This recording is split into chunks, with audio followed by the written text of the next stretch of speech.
आज का दिन 1 अप्रैल है, जिसे आप जानते हैं मूर्ख दिवस के रूप में।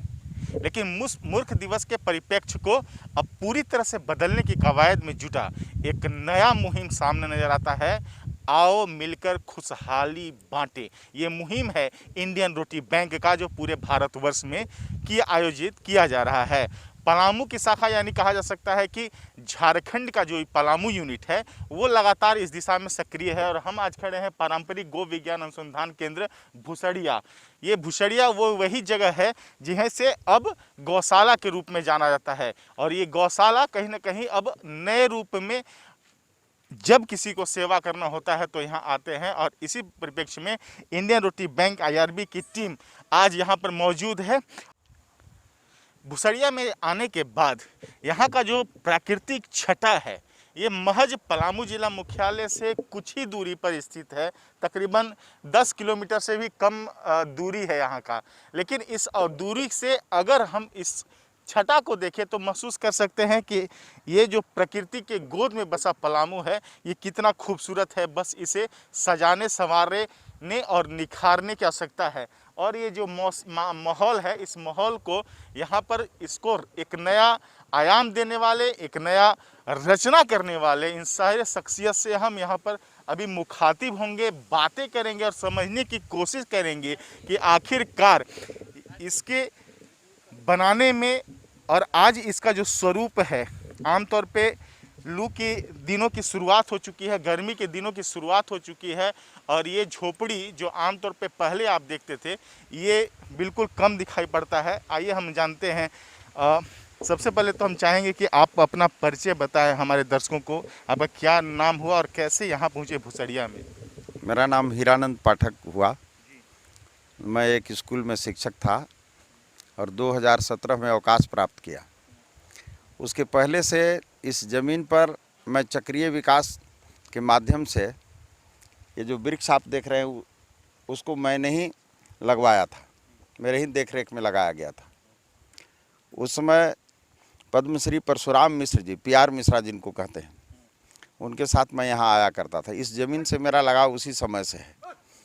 क्योंकि जब मैं अवकाश प्राप्त किया तो हमको लगा कि एक शिक्षक जो है अवकाश प्राप्त करता है तो सिर्फ चाय और पान की दुकान पर अपना समय जो अगर बिताता है तो उससे अच्छा है कि कुछ किया जाए। और मैं संथाल परगना के क्षेत्र में गया और वहाँ देखा कि गायों की बहुत बड़े पैमाने पर तस्करी होती है और बांग्लादेश के 60 कत्ल खाने भारतीय गायों से चल रहे हैं, जिसमें बड़े बड़े लोग लगे हैं। इसको सोच करके हम सोचे कि अगर पलामू की देसी गाय को जितना मैं बचा सकता हूँ, जो मेरे पास संसाधन है, उसको मैंने अपने रिटायरमेंट का सारा पैसा जो मिला था उस सबको लगाते हुए और कुछ अन्य मित्रों के सहयोग से इसको आरंभ किया और इस ज़मीन को लीज पर लिया, रजिस्टर्ड लीज।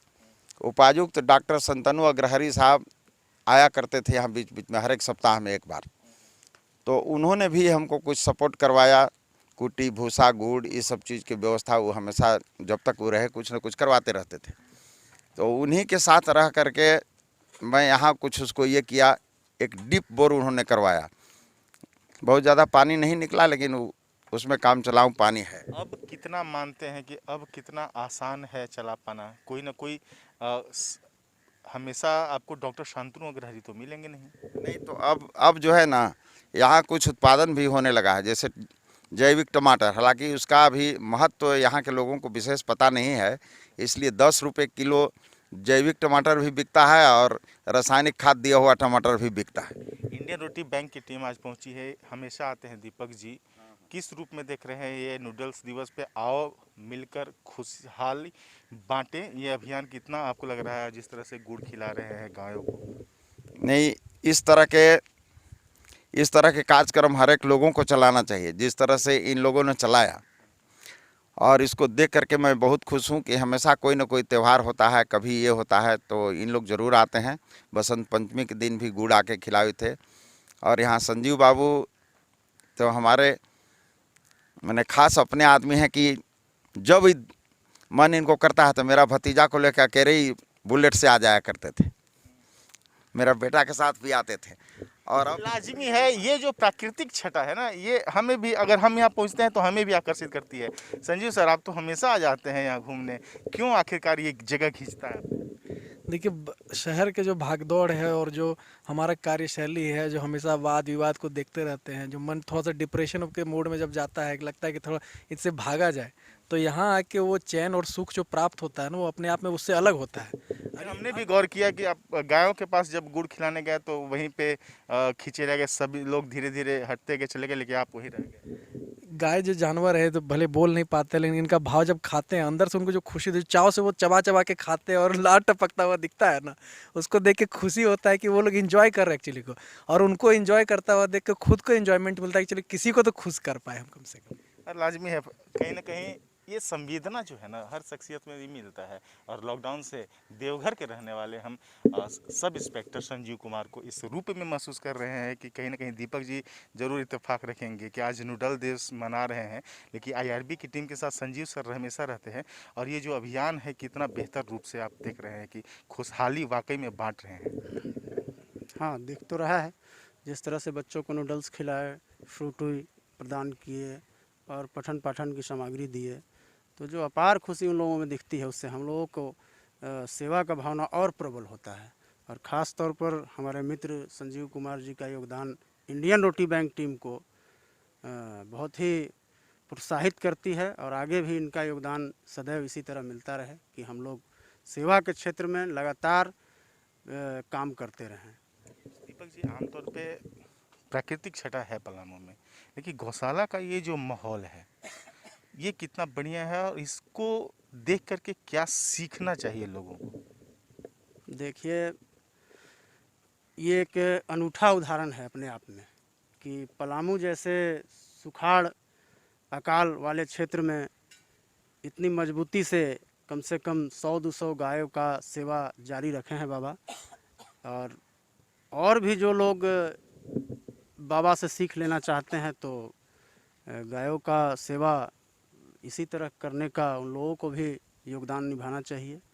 हमारे पास तो संसाधन है, खनिज संपदा है, वन संपदा है, इसका उपयोग सही दिशा में हो, चूँकि यहाँ पे कहा सकता है कि वनों को काटने में उसका उद्भेदन क्या कह सकते हैं, उसको भोगने में सब लगे हैं, उपभोग करने में, लेकिन सही दिशा में सदुपयोग करने में नहीं दिखाई पड़ते हैं लोग। यहाँ लगातार झारखंड को लोग खनिज संपदा को लूट रहे हैं। यहाँ के लोगों को इससे विशेष लाभ हमें नहीं दिखता है। बाहर की कंपनियाँ आ रही हैं, दोहन प्रदोहन कर रही है और सभी अपने अपने पेट को भर रहे हैं। लेकिन इस पर माननीय मुख्यमंत्री हेमंत सोरेन जी अभी सरकार में मुख्यमंत्री हैं। हम चाहेंगे कि खनिज संपदा का लाभ झारखंड वासियों को विशेष तौर पर मिले। लेकिन कहीं ना कहीं आप जैसे संस्था और समाज सेवी को भी तो आगे आने इस रूप में कहीं ना कहीं, और हम चाहेंगे कि हम ये बता सकें कि इन खबरों के पीछे हमारी उद्देश्य हमारा यही होता है मात्र कि आप जानें, सीखें और शायद जो लोग इन चीज़ों में रुचि रखते हैं वो इन कार्यों में आगे बढ़ चढ़ कर हिस्सा लें। कहीं ना कहीं आपको लगता है कि हाँ, लोगों को भी अगर लोग आते हैं, चाहे स्थानीय लोग हों चाहे अन्य लोग हों, जाने कि हाँ ऐसा भी हो सकता है, तो ऐसे कई जगह डेवलप किए जा सकते हैं, विकसित किए जा सकते हैं। देखिए, पहला चीज़ तो सरकार और यहाँ का जिला प्रशासन जो है वो इस तरह के जो गौशाला है या खेत का मेढ़ बांधना है, तालाब